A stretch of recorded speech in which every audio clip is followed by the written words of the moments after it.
Hello, I'm Jim Cuno, president of the J. Paul Getty Trust. Welcome to Art and Ideas, a podcast in which I speak to artists, conservators, authors, and scholars about their work. A lot of scholars have debated how these caves were used. We did documentation, we taught them scientific methodology. They were put in the cave, and the cave was then sealed. Their muscular, bulging arms are coming out of dragon mouths. In this episode, I speak with Neville Agnew, Laurie Wong, Susan Whitfield, and Marcia Reed about the Getty exhibition, Cave Temples of Dunhuang. For almost 30 years, the Getty Conservation Institute has worked with the Dunhuang Academy to protect and study the more than 500 caves cut into a desert cliff face near the Silk Road frontier town of Dunhuang on the edge of the Taklamakan Desert in the west of China. Called the Mogao Grottoes, Mogao meaning peerless in Chinese, these extraordinary painted and sculpted caves date from the 5th through the 15th centuries and document the development and transmission of Buddhist iconography and Chinese painting from the Northern Wei through the Ming dynasties. Over the summer of 2016, the Getty Conservation Institute, the Getty Research Institute, and the Dunhuang Academy presented an exhibition on the caves, their cultural history, modern rediscovery, and conservation challenges. This one next door is called the Dunhuang Cave. Neville Agnew is head of the Dunhuang Initiative at the Getty. We spoke inside one of the life-size replicas of the Mogao caves, which were created on site at the Getty by artists from Dunhuang to give visitors to the exhibition a sense of the cave's size, scale, and spirituality, and to contextualize the scrolls and sculptures from the caves, which are featured in nearby galleries. Thank you, Neville, for meeting with me this morning and helping us understand the history of these replica caves and their role in the conservation of the actual caves themselves. I gather the tradition of making such replica caves began in Dunhuang in 1941 under the direction of the Chinese painter Chang Daiqian. This was a complicated moment in the history of China. The Japanese had invaded and were occupying much of the eastern part of China, and in 5 years a civil war would break out across China. I suppose Chang Daiqian benefited from his isolation in Dunhuang. Did he undertake this initiative on his own, or was he invited to Dunhuang by the government itself? And if the latter, if by the government and the authorities there, was this part of a nationalist agenda of the government which was still struggling to form and strengthen itself, this celebration of a distinguished and ancient past? What was the motivation for sending him to Dunhuang? Well, Zhang Daiqian was a very famous artist, and it's understood that he took it on his own initiative to go to Dunhuang, having heard about the wonderful paintings there. And in fact, he did spend three years there and doing, I think, about 200 paintings. He had his family with him, and he had a group of followers as well. In those days, it was, of course, very difficult to get to Dunhuang. Dunhuang is about 1,000 miles due west as the crow flies from Beijing. So he would have traveled probably via, perhaps by train to Xi'an, today's Xi'an, and then on to Lanzhou. And from Lanzhou, motor vehicle and or ultimately by ox-drawn cart into Dunhuang. Going across sandy trails as opposed to macadam roads, I suppose. Up through what's called the Gansu Corridor, or the Hershey Corridor, the space, the conduit between China proper and the far west, bounded on the south by the Chilean mountains, snow-clad, and to the north by the Gobi. And did he bring a lot of equipment with him? He had to bring everything with him. I think he brought everything with him. He couldn't have acquired something at Dunhuang, for example, because it had declined in population considerably by the time he got there. There would have been nothing in Dunhuang in those times. Now, with the defeat of the Japanese, the nationalist government of China established the Dunhuang Art Research Institute, which is the predecessor of the Dunhuang Academy, with which you have worked for so long. And they appointed another painter, a man named Chang Shushong, as its first director. This tradition of appointing painters to important cultural institutions as the directors of them. What was the task of this new research institute when it was formed? Well, the task under the first director, Zhang Shuhong, as you mentioned, was a painter himself. He'd had, incidentally, 7 years of training in Paris, in France, in the style of oil painting, and a beautiful painter he was. But he went back to China, and he was from south of China, and he heard of the beauty of the wall paintings. He went there, and he became the first director. He was appointed by the nationalist government then to be the first director. His first task was really to secure the site, to ensure that it was secure against the kinds of activities that had occurred previously.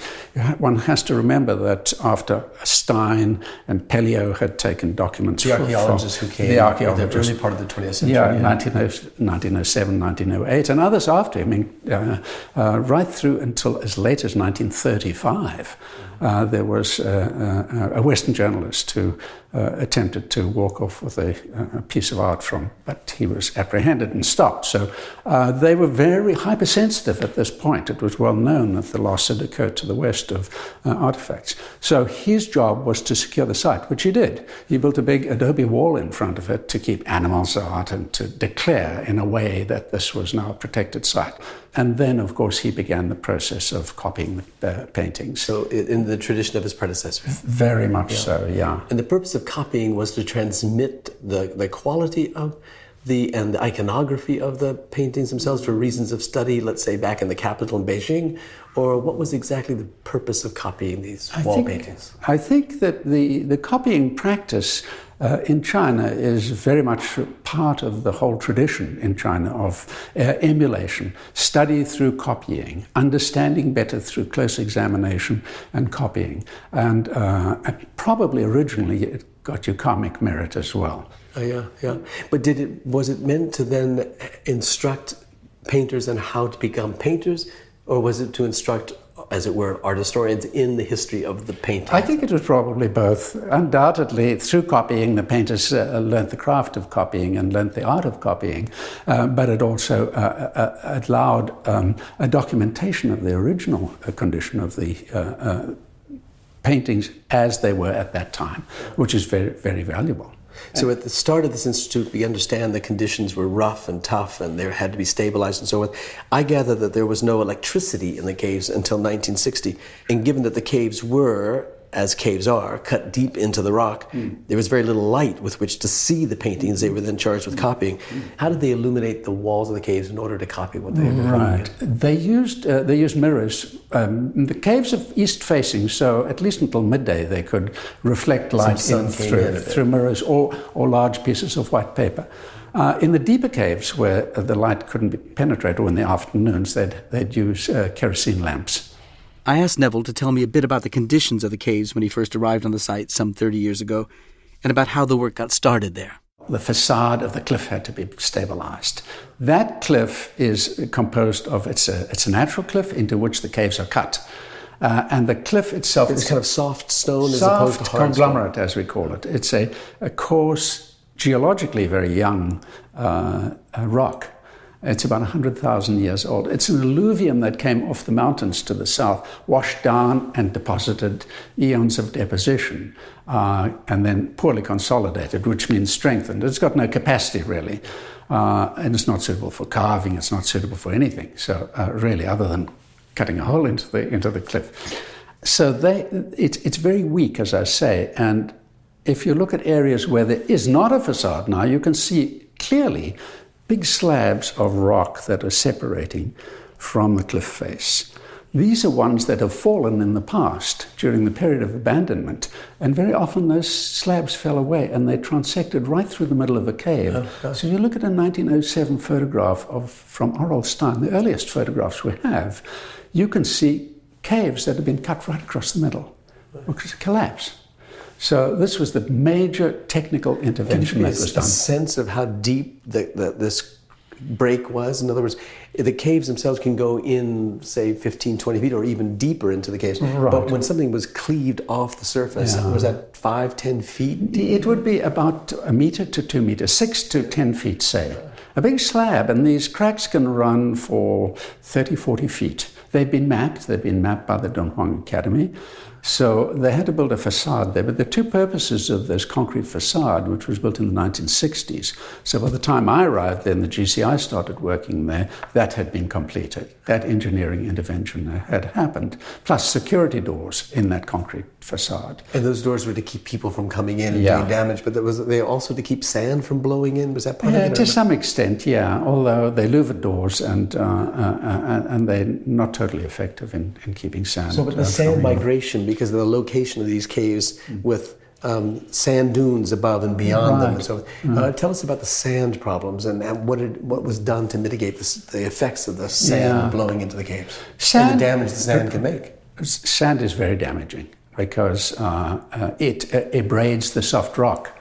Ceaseless flow of sand over the edge of the cliff not only accumulates sand at the bottom and buries the entrances of the caves, which had two effects. One was to protect the entrance to some extent, but the worst effect was it allowed the wicking of water into the caves when the sand got wetted either through flood. Wicking, you mean water going... seeping through the sand, into the caves. So that was... And then being trapped by the sand itself, so it was moist inside. Yeah. In fact, you can see very often in the ground level caves, you walk in, all the wall paintings are lost from the entrance, nearly to the full height of the entrance, in a sloping angle into the cave where the sand had flowed in, and then it had become wetted over time, many, many times over the centuries, and the wall paintings totally destroyed. When it was cleared, all those wall paintings were lost. You just have the evidence then of where the sand had been. But it protected the caves too, in many ways. The inner sanctum, if you like, the main chambers of the caves were protected by that fact. So one of the first things that had to be done was to remove the sand, I suppose. Must have been is almost as difficult as carving the caves originally. Well, the first director, Chang Shu-hong, did a lot of that work. He removed the sand and then built the facade as well. Our role was really to control the flow of sand, because they didn't know how to do that. They put up brush fences as sand breaks. Up above the caves? Yeah, on top, above, on the plateau above the caves. Where the sand was building up and blowing across and down and into the caves. So they could keep the sand from blowing, they could direct it blowing elsewhere, I suppose. Well, no, you can't direct it blowing elsewhere, but their brush sand fences didn't work. What we did was introduce a synthetic woven fabric. In fact, I'm fond of telling them that you can buy it now in Home Depot. It's the shade fabric that's used horticulturally. I'd used it in Australia for that very reason, to protect a dinosaur trackway from accumulation of sand in the footprints, and it worked very well. So I knew when the wind blows through this fabric, it slows the speed by 50%, the sand drops. So you can actually mitigate the sand flow by 60%, which was the immediate reduction in sand accumulation at the bottom of the cliff. And over the course of the time, over the 20th century certainly, but over the course of the 30 years you've worked there, has there been increasing, I don't know what term to use, but desertification? I mean, the increasing amount of desert because of the sort of climate change or the drying up of the deserts? We don't see that evidence yet, but who knows what the future may hold, because on the Southern Silk Road 2,000 years ago some of the sites dried up and were abandoned. Buddhist sites, Nia, for example, Aral Stein excavated there, they were lost. And it's really important, I think, for Chinese authorities to begin to conserve water and to realize that they're extremely vulnerable. Dunhuang is an oasis. It depends on meltwater from the Chilean mountains to the south. So tell us about that, because we've been talking about the dryness and talking about the desert and talking about sand and so on, which would give the listener the impression that there's no water around. But yet at the base of these caves, there's much of the year a stream. But sometimes during the year, there's a raging torrent of water. Is that right? Yes. That's the Dunhuang River. That's the river that provided the water for Chang Shu-hong and all of the early monks who lived there and so on. It's much of the time a little trickled stream. But then with the spring thaw, if it's complemented by rain, usually around early June, it can rise 15, 20 feet in a matter of hours. Which would take it up to the level of the first level caves. For our listeners' sake who haven't seen the photographs of the site, we should say that there are 3 and 4 levels of caves. Yeah. So this water that might be rising up, would it enter actually into the first level of caves? It did flow into the first level caves and filled some of them to a height of about 3 or 4 feet. Wow. So in cave 85, which was one of the caves that we worked in intensively for 10 years to develop a methodology for treatment of the wall paintings, all of the wall paintings are lost to that height. It's just bare rock. All right. And to not only, what height? A couple of feet, you say? 4 feet, 3 to 4 feet. Yeah. And when water comes in, and even when it leaves, for example, but it leaves behind things, residue of some kind. But doesn't it also bring salt up from up through the walls themselves? That as you called it earlier, it wicked its way up. So you have to deal with that as well. Yeah, this is a very intractable problem, and not only is the Dunhuang River salts, I should say, the magnesium and sodium salts and so on, but the soil itself and the rock has salt in it. And so when the water recedes, as it dries out, it sucks salt to the surface. And that's so damaging. And this is what you see in these caves. This is wicking as well. So over the course of many years, this would have happened. Sand would have blown in, water would have come in, water would come up the walls and so forth. And there was a period of, let's say, 400 or 500 years of abandonment when the Silk Road, as I understand it, the Jade Gate on the Silk Road by Dunhuang was closed off, trade stopped, populations were discontinued in the migration along the Silk Road. And over the course of that abandonment, one would think that maybe there was some stability, but of course it was subject to the natural disasters that one was. But then when it was rediscovered, shall we say, by Europeans, it was not only archaeologists who came. I gather there were, at the time of the Russian Revolution, white Russians fleeing the Bolsheviks who came and took up residence in some of the caves and lived there and cooked there, so there's smoke damage too. So how much did human abuse over that abandoned period of time contribute to the I think human abuse over that abandonment, hundreds of years of abandonment, from about the mid-Ming dynasty to the mid-Qing dynasty, when Dunhuang was reincorporated into China, about 1750, 1760. Then it became China again, and then it began to be protected, although still very far away and still extremely isolated and neglected. But the period of abandonment led to the loss of all the temple fronts, the collapse of the rock, periodic flooding, sand abrasion. So it was just a chaotic situation that developed, which natural processes reasserted themselves. Probably, though, as a site of local veneration, it was used by the few remaining Buddhists, but mainly it was an area of pastoral grazing lands for Uyghurs and their goats and flocks and so on. Now, we've made mention of a couple of archaeologists, Aurel Stein and Paul Pelliot. Stein being Hungarian but working for the British, and Pelliot being French and working for the French and so on. And then these Chinese painters are appointed to come to copy. So now the Chinese are taking some sort of control over the situation, shall we say. 40 years later, the Getty Conservation Institute is invited to Dunhuang and to work there with the Dunhuang Academy. Tell us how that happened, how the Getty got involved.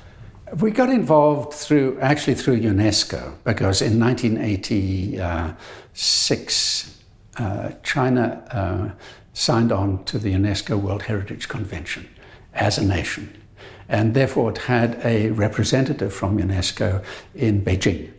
And his name was Leo Teller. He's actually an Austrian, but naturalized Australian, very charming man, great guy. He was friends with Luis Monreal, our first director of the GCI. And Leo contacted Luis Monreal and said, China is in need of help in conservation, and your fledgling organization, the Getty Conservation Institute, might be able to give some help. Because it had just been founded in the early 1980s, huh? Yeah, the GCI. Yes, in the mid-1980s. Yeah. So Luis took a trip to China. In fact, he didn't go to Dunhuang. He went to Yungang, another World Heritage Site, and ultimately we worked there as well for 5 years, but that's another story. However, he came back and said, this is a good thing. Already we were working in Egypt in the tomb of Nefertari, and I went then in 1988 to Dunhuang and to Yungang as well, but Dunhuang was the place I really thought we should work, and it turned out to be right because of the partnership and just because of the fantastic site it was. So we began in that way, and it's just gone on year after year after year. How surprising was it to you or to the field at large that the Chinese would open up to a foreign agency, the Getty Conservation Institute, to work on such an important site? It was a bit of a surprise, really, and there was a period in which we were establishing our credentials, shall we say, and we weren't necessarily being regarded as anything other than a rich American organization that might be coming and who might be able to provide some sort of both technical and, who knows, perhaps financial assistance to them. And Director Fana said this to me bluntly. She said, when you first came, we thought this is a rich American organization, but she said, we started to see value in what you could bring, and so we realized that we had a lot to learn. What were some of the first things that you had to do? Well, we looked at the site first. What are the problems? In the same way Chang Shuhong had addressed the site issues, the big issues of the whole site, we looked at this. So it was sand control we had to do. It was rock monitoring for the cliff stability. Are those slabs of rock moving now that the facade has built? Are the pigment colors stable, or are they continuing to change? So we did pigment color monitoring. We did investigations of the pigments themselves, the binding media. So there was both site-wide activities and laboratory-based scientific investigations. Was there any actual direct treatment of the surface of the caves, the painted surface of the caves, or was it still analyzing the conditions of the cave? In the first 6, 7 years, 8 years, we did no treatment of the wall paintings at all. None at all. We did documentation, we taught them scientific methodology, we did photography of the caves, and really for condition assessment and so on. So all of that, but basically it was looking at the site as a whole. I guess this exhibition in which we're standing is a kind of capstone for your 30-some-odd years of working at Dunhuang. What did you expect the exhibition would do for the work that you have done?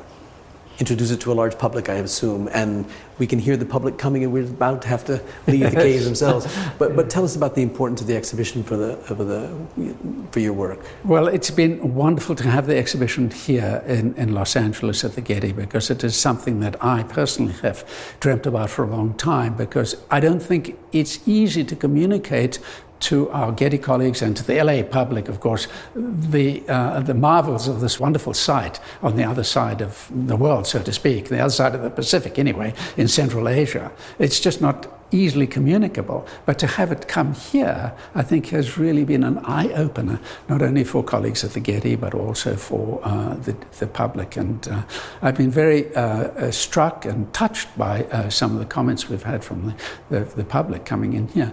The Chinese themselves are very proud of their cultural heritage, and a woman came out, a Chinese woman, Chinese American, with tears in her eyes, saying she just was amazed at the marvels of her motherland, so to speak, or fatherland, or whatever it is. Well, many more than want to come in. We can hear them outside. Yeah. So thank you for your time this morning, and thank you for the work that you've been doing for the Getty, for Dunhuang, and for the world. Well, it's been my pleasure and privilege, Jim.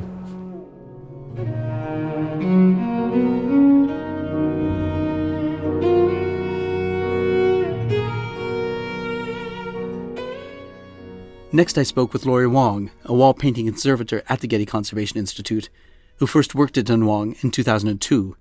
We talked about the late Tang Dynasty Cave 85, which for 13 years has been a case study for developing a methodology to stabilize deteriorating wall paintings at Dunhuang. Laurie, I gather that we know from documents precisely when Cave 85, the cave that we spent so much time conserving, when it was actually painted. We know who commissioned it, We know that the portrait of the man who commissioned it is actually included in the painting, together with portraits of his brothers and nephews, one of his nephews being the highest administrative official in the area. So we know quite a lot about the commissioning and making of the painting. Why would one commission a painting like this, or why would one commission painting a cave like this? So it's a Buddhist site, and in Buddhism, it's important to gain merit through the commissioning of an object or through the sponsoring of an object. So the caves themselves were something that people could gain merit through the construction of a cave. So Cave 85 was a cave that, and I should say that we know this from a document that is in France, in the National Library in France, and this document actually records who the patron was, so who the donor was of this cave. And the document came from Dunhuang, came out of the library exactly, cave, is that right? Exactly. So everything we know about the site comes from information from manuscripts, ancient manuscripts that were found in this one small library cave, Cave 17. So without that, we would have really very little information about this site and who the people were that created such a magnificent site. So this was commissioned to honor the family or honor the patron, and not only just honor in the way that we might think of honoring now, but actually investing in the future karmic good relations of the family. Exactly, yeah. Exactly. So Cave 85 was commissioned for a monk. His name was Jai Forong, and he was an important monk in the region. This document describes him being promoted to the highest monk official, and this cave was commissioned basically to honor this promotion. And Cave 85 is unusual because it's actually a family cave, so it really shows the wealth of this one family to be able to afford the high price that was needed to construct a cave. And it was also constructed in a relatively short period of time, only 6 years. And this is a large cave. It would have taken a substantial amount of time to carve it, to plaster it, to paint it. Yeah, I don't want to give our listeners the impression that this family was living in the cave. This is the cave to which they would come for ceremonies irregularly or infrequently, is that right? Right. I mean, a lot of scholars have debated how these caves were used. Professor Robert Scharf at the University of California, Berkeley, he has spoken a lot about that these caves were commissioned primarily for building karmic merit, but that he is also arguing that there was not a practice of worshiping in these caves that followed after. And I think that's hard for us to get our head around because we think of these as maybe like a church or something where people would go to pray or to learn about the stories of the Buddha. And in fact, we don't actually know how these caves were used. We next discuss the process for creating the wall drawings by looking at examples of freehand sketches that were found in the library cave at Dunhuang and which may have been used as preparatory drawings. These drawings were then transferred to the cave walls. I asked Laurie how the walls themselves were prepared because when the caves were initially dug, the walls would have been quite rough. The rock that was carved out is this conglomerate. So you'll see that it's pebbles that are essentially fused together in this matrix, but it has a very rough surface, so you can't paint directly onto this rock. So they had to use a plaster. They took mud from the riverbed, they mixed it with sand that was in abundance because the site is in the desert. They mixed in plant fibers like straw, hemp fiber in order to prevent cracking, and they coated the walls and ceilings with this material. And in fact, in this case here, we're using Cave 85 as an example. There were 2 different plaster layers used. So a coarse leveling plaster first applied, and then onto that a fine, thinner finishing plaster. Was it rapidly drying? In other words, you could get from the first initial plastering to the second finer plastering within a matter of days? It would have been a matter of days. And this is, it's a mud plaster. So it's basically just whenever the mud dries. So it's different from what you often see in European painting, which is typically a lime-based plaster. That technique is totally different. There's a wet plaster that's applied to the surface, and then the paint is applied to that plaster while it's still wet, and it's that drying process that sets, that embeds. Fresco it's a fresco painting, yeah. Exactly. This is not a fresco painting. Yeah. So in this case, the plaster has dried before the drawings are put onto the plaster, before the paint is put onto the drawings. Is Correct. That right? Exactly. And what are the materials with which the paint is made? And do those materials tell us anything interesting about the trade in materials along the Silk Road in which Dunhuang was a party? They really do. I mean, the pigments are so interesting, and they were used both locally available pigments as well as pigments that traded along the Silk Road. And in this case, we see mineral pigments like orpiment. Atacamite is a really beautiful green that's very characteristic of the Tang period. And does it come locally, or where does it come from? so these are local pigments, and what's interesting in particular is the choice of blue pigment. So they used azurite, but a lot of times you hear people talk about lapis lazuli. Right. And lapis lazuli was actually used frequently at the site, except it was used prior to the Tang dynasty. Oh. So, and we think of it as coming from Afghanistan. Yeah, is that so right? it probably was obtained through trade routes. So the fact that we see in the Tang period no longer the use of lapis signals something. It tells us something, that either trade routes were cut off. For some reason, there was a decision made to change the use of blue pigments here. So it could mean that we always think of lapis lazuli as being very expensive, and when you get to the Renaissance paintings and you see evidence of lapis lazuli, you say to yourself, well, that was a rich painting. That was a rich patron who was able to patronize that painting. Could it have been just simply that it became too expensive to get, and they had to turn to a less expensive alternative? It's possible. It's certainly possible. We're looking at a case in which there are chunks of the actual materials, and then there's the refined, powdered version of them as the artist would have them in his lap, I suppose, or on his table prior to the mixing of the paint with something that would bind the pigments together to make the paint that one could put on the wall. Mm-hmm. What is the process to go from rock to powder to paint? So if we take a mineral pigment like atacamite, this is a mineral that would then be ground. And because the artisans were so skilled, they knew that they could grind this pigment to varying degrees of fineness. So by changing the particle size, they could extend one pigment into 10 different shades of green. Now, I know that we are looking at caves that have been decorated over hundreds and hundreds of years, because the range of the caves dates from the 5th century to the 15th century, let's say. Have you seen dramatic technological changes in the production of paint and paint put on walls? Or is it all pretty much done as it was once done? I think what you do see is you see change in color from dynasty to dynasty. So you see, for instance, the Tang painting, very characteristic with this green atacamite pigment.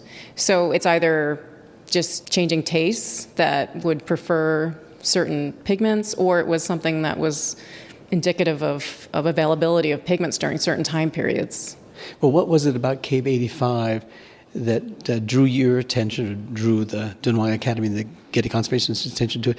And was it something that you were did you think you would learn from treating Cave 85 that would make it possible for you to apply that same treatment to other caves? Right. So Cave 85, there were 492 caves, so it was difficult to select one cave to do this model conservation project on. So the GCI with the Dunhuang Academy really looked carefully to find the right cave, and Cave 85 was selected because not only is it a beautiful cave from the late Tang period with exquisite painting, it also suffers from a lot of serious deterioration issues. And these are problems like plaster detachment, paint flaking, salt deterioration. These are problems that the Dunhuang Academy has really struggled with. So this project really intended to study these problems, to understand them, in order to put in place recommendations that would stabilize the paintings and help preserve the caves for the future. And this project was meant to not just be a one-off project, but really we would carry out training. It was really about building capacity at the Dunhuang Academy and in the region, so that they can therefore undertake conservation of paintings on earthen plasters on their own. Right, in similar conditions elsewhere, not only in China, but I suppose anywhere in the world where the conditions are similar and the paint is similar. Exactly. Well, Laura, thank you so much for being with us this morning. It's fascinating work that you and your colleagues have been doing in Dunhuang. It's what you might describe as part detective work, part medical intervention, and part art historical interpretation. So thank you for spending so much time with me this morning. It was a pleasure.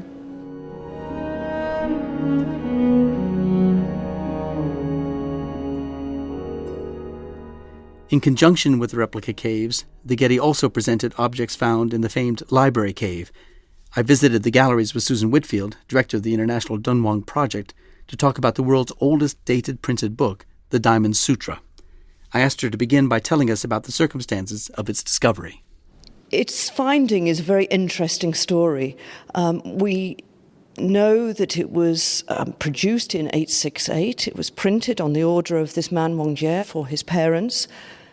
We don't know why and we don't know when, but at some point it made its way to this frontier town of China, Dunhuang, far, far in the northwest of China, right on the borders, on the edges of the Lop Desert. And this was a great center of Buddhism. At some point in the 9th century, or early 10th century, a cave that was in Buddhist cave complex just outside the town of Dunhuang was filled with ancient manuscripts, early printed documents like this, and many, many paintings, Buddhist paintings. We don't know why these paintings and manuscripts and printed documents were put inside the cave, but maybe they were sacred waste, maybe they were ex-library copies that were no longer in use, maybe they were personal copies of monks who had died. All these are viable theories. But at some point, they were put in the cave, and the cave was then sealed, probably about 1000 AD, because the last dated document we have is from about that time. The cave was sealed, and its doorway was plastered over and painted, and then it became forgotten to history, to later generations. And so this cache of wonderful material, perhaps 50,000 items in total, 40 to 50,000 items, so a considerable store, was just left there in the dry desert heat. And there it remained until 1900, when a local monk who had set himself up as a sort of informal custodian of this Buddhist cave temple site happened accidentally upon this hidden doorway. And he opened it up, he got his workmen to break away the plaster and open it up, open the little wooden door, and inside was this cache of material. Well, as you can imagine, it must have been a big surprise to him. He was very concerned with the conservation of the Buddhist cave temples. And so what he did was he showed the manuscripts and the paintings from this library cave to local officials in the hope of getting support for his work. And he gave a few away to the local officials. He was told just to put them back in the cave, so he did that. He took them out occasionally and looked at them, and over the following years.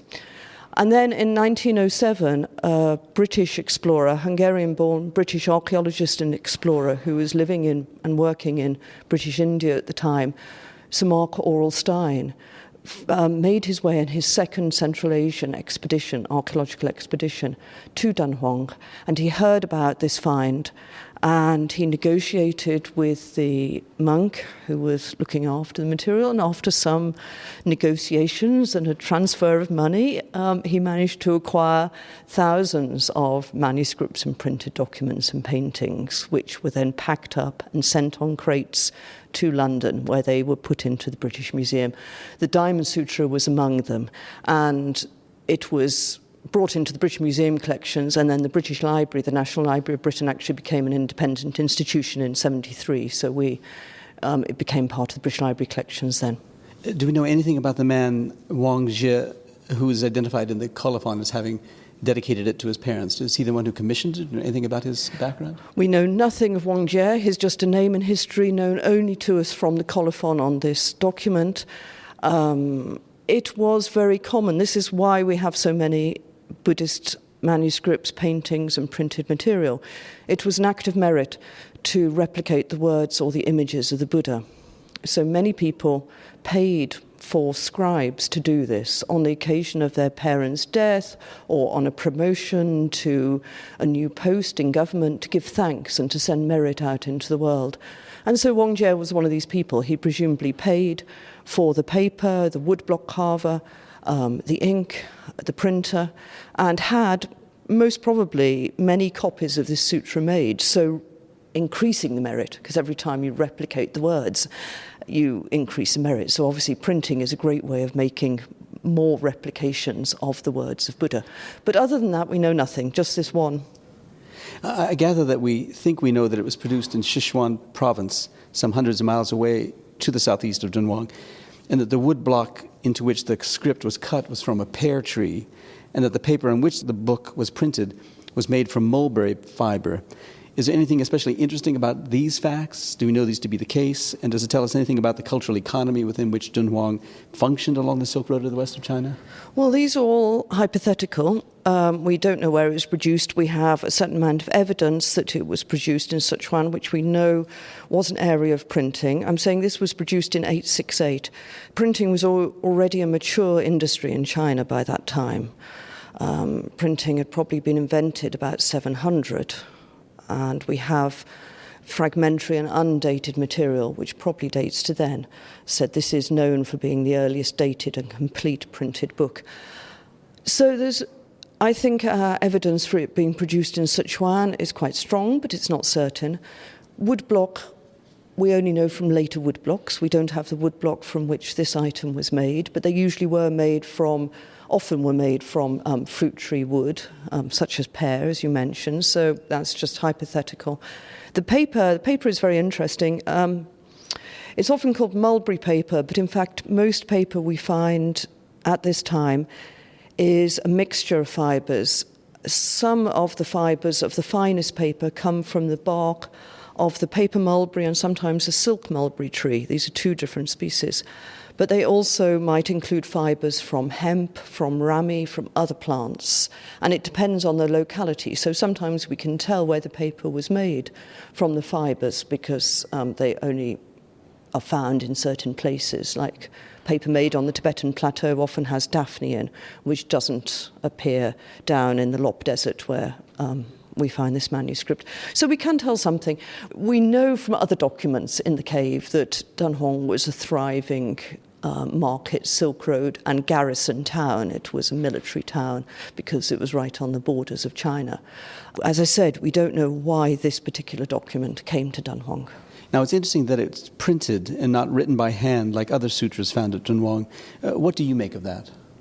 Well, it's very interesting because printing, said, was developed in China and also Japan and Korea, what is now Japan and Korea, about 700, we think, certainly in the 8th century. And it was an obvious way for Buddhists to go because Buddhists, as I mentioned, believed that replication of the words or the images of the Buddha was an act of merit. So you have prayer wheels. It's the same idea. You turn a prayer wheel and it sends round the words of the Buddha. So it's replicating, it's sending them out into the world. Printing is a very good way of making multiple copies of sutras.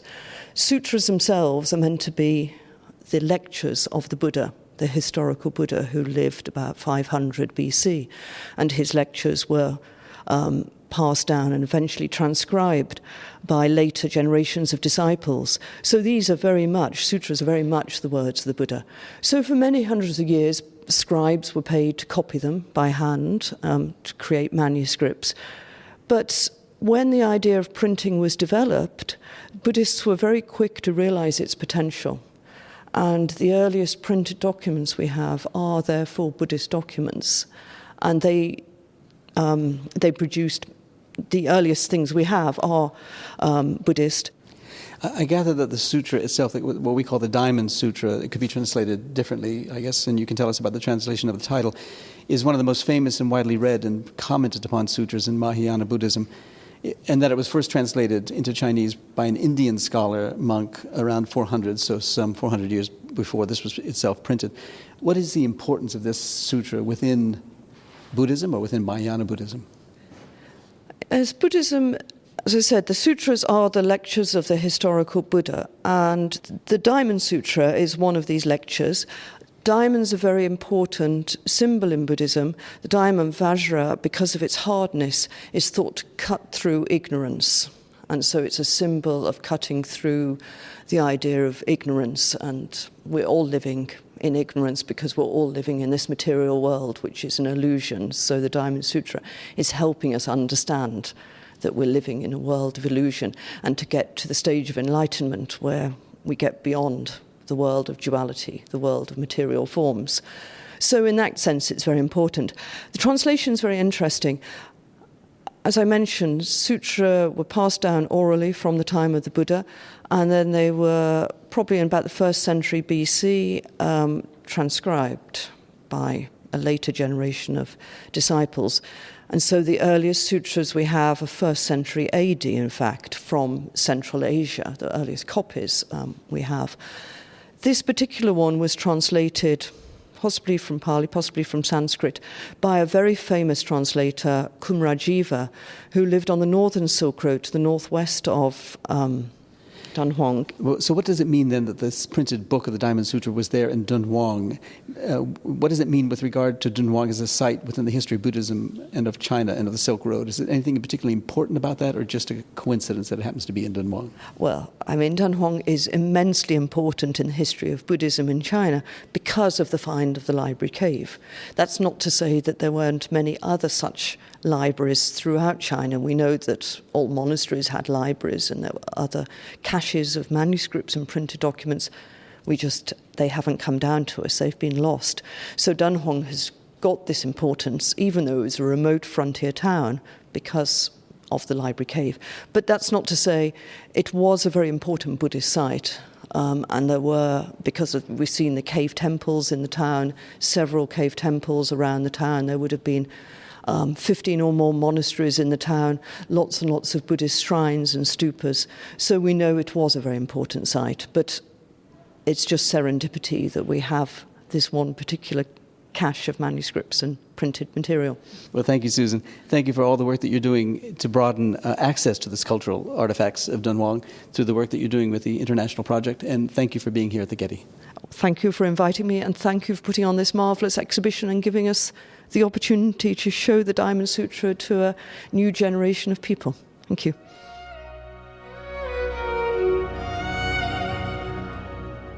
I also visited the exhibition with Marcia Reed, Chief Curator of the Getty Research Institute and co-curator of the exhibition. I asked her to tell me about a painting of a traveling monk that dates from the 9th century.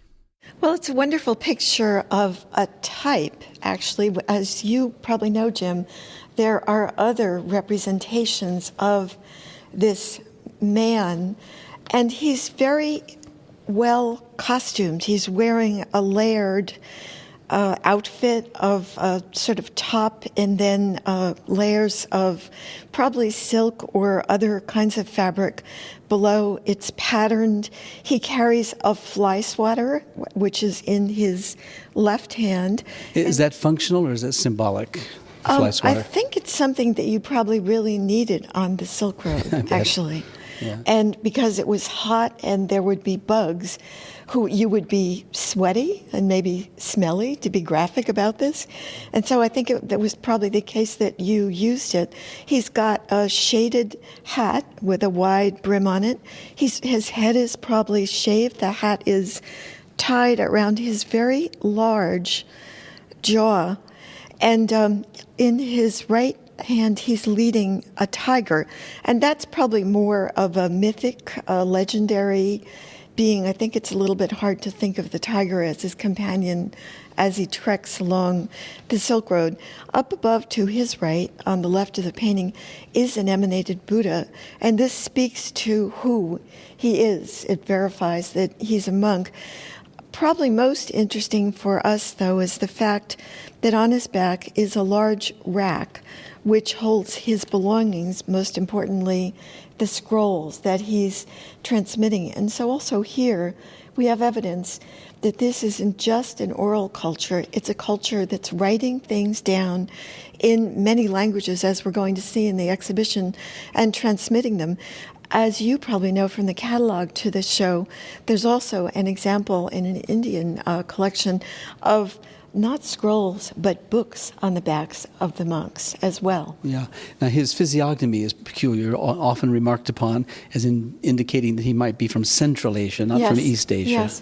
We see in this exhibition instances, for instance, in the Guardian Kings, who have a similar bulging eyes, very large jaws and large lips, not very Asian-looking eyes. And so we know that the travelers, we know that the Guardian Kings, and often the demons who are being suppressed by the Guardian Kings are people from other places. But in this case, I also think it was that the monks themselves were traveling back and forth along the various Silk Roads, and this particular traveler is depicted in a number of cases as not actually Han Chinese, but from somewhere else. As we walked through the exhibition and looked at the objects, Marcia and I discussed how the artworks in the caves range from confident freehand sketches to very formal, more resolved objects.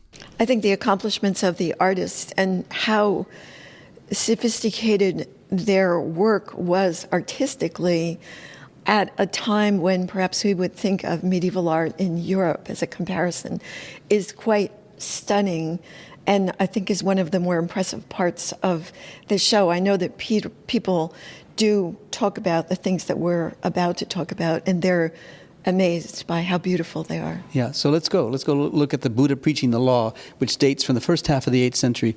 First of all, it's huge by comparison. It's 4.5 feet tall by some 3 feet wide.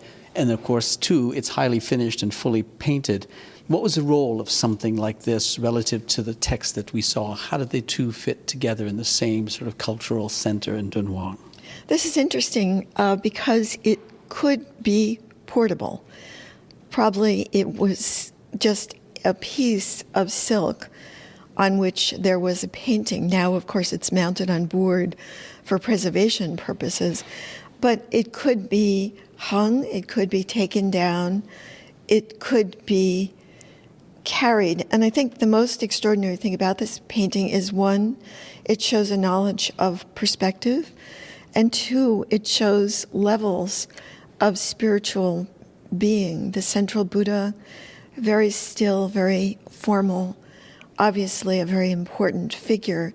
But then around him, the bodhisattvas, and then the monks and the back, some of who are hidden by the columns. They're peering out at us in an extraordinary way, almost looking at us. And so they show a kind of very sophisticated knowledge of spirituality, as well as the beautifully naturalistic plants in the canopy above the Buddha's head. Yeah, it's extremely beautiful. The Buddha's there preaching in his red robe with his sort of halo behind his head underneath this canopy that is bejeweled with elements, not just the natural beauty of the leaves, but the elements in the artificial canopy beneath which he's seated. And as you say, the bodhisattvas and all of their glorious regalia.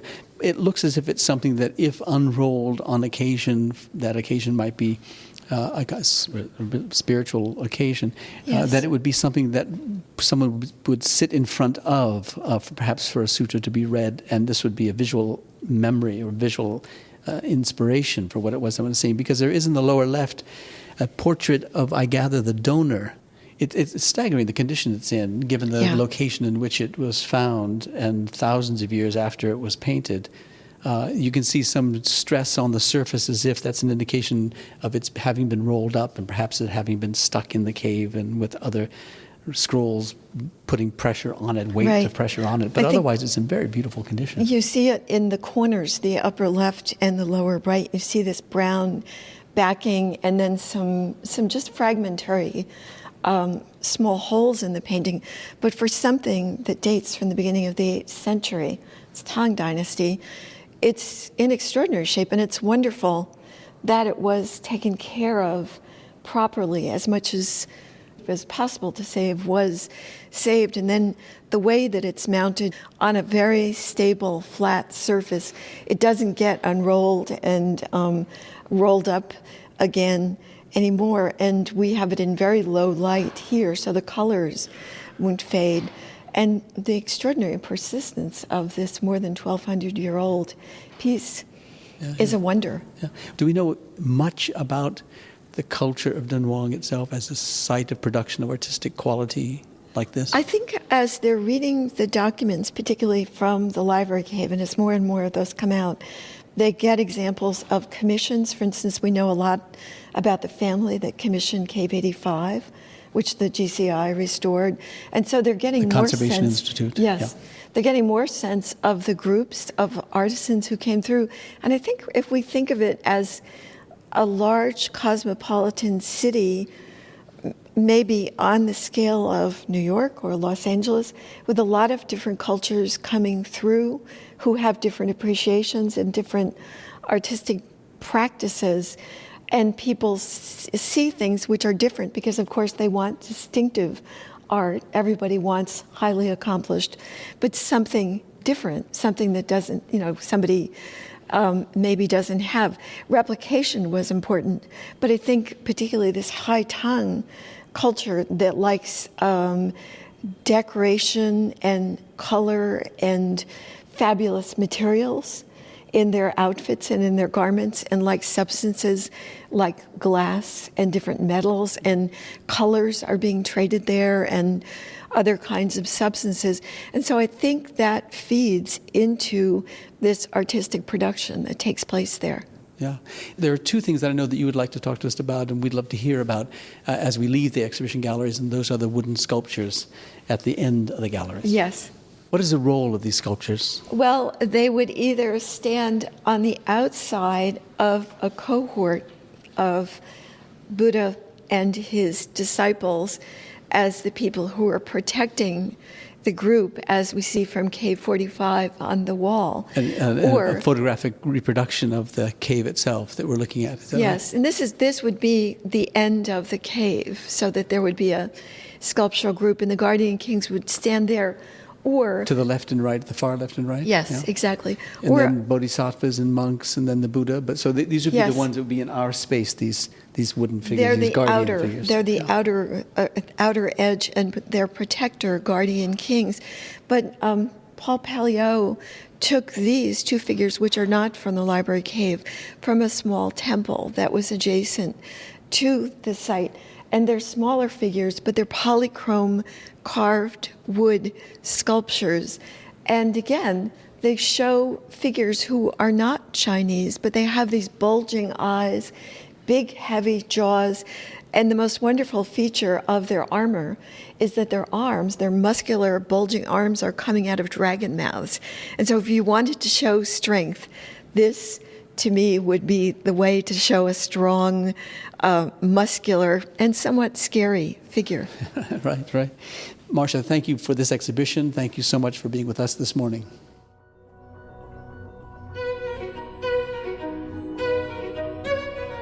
If you're interested in hearing more about Dunhuang, the Mogao Caves, and this area of Central Asia, I invite you to look up my previous podcast conversations with Peter Frankopan and Valerie Hansen, who discuss the rich and complicated history of the interconnected trade routes across Central Asia that we've come to call the Silk Road. In the age of globalization in which we now live, it is important to be reminded of the long and rich history of cultural exchange that has shaped our world.